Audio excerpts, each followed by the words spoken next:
வரவிருக்கும் கேரள சட்டமன்ற தேர்தலில் சிபிஎம் வேட்பாளராக நடிகை பாவனா போட்டியிடப் போவதாக வெளியான செய்திகளுக்கு அவர் பதிலளித்துள்ளார். இந்த வதந்திகள் சமூக ஊடகங்களில் பரவலாக பேசப்பட்டன.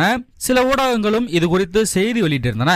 தற்போது தனது புதிய படமான அனோமி வெளியீட்டிற்கு முன்னதாக ஊடகம் ஒன்றுக்கு பேட்டி அளித்த பாவனா இந்த விவகாரம் குறித்து விளக்கம் அளித்துள்ளார். தமிழ், மலையாளம், தெலுங்கு, கன்னடம் என திரையுலகில் தனக்கென தனி இடத்தை பிடித்தவர் நடிகை பாவனா.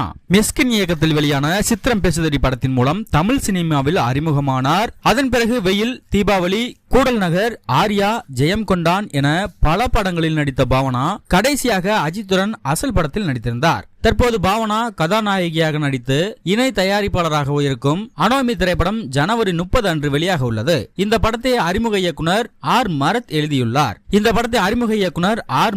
எழுதி இயக்கியுள்ளார். அனோமி பாவனாவின் திரையுலக பயணத்தில் 90வது படமாகும். மர்ம த்ரில்லர் படத்தில் பாவனா தடயவியல் ஆய்வாளர் சாரா என்ற கதாபாத்திரத்தில் நடித்துள்ளார். இந்த படத்தில் நடிகர் ரஹ்மான், பினு பப்பு, விஷ்ணு அகஸ்தியா, அர்ஜுன் லால், ஷெபின் பென்சன் மற்றும் த்ரிஷ்யா ரகுநாத் ஆகியோர் நடித்துள்ளனர். இந்த படத்தின் ப்ரமோஷன் நிகழ்ச்சியில் செய்தியாளர்களிடம் பேசினார் பாவனா.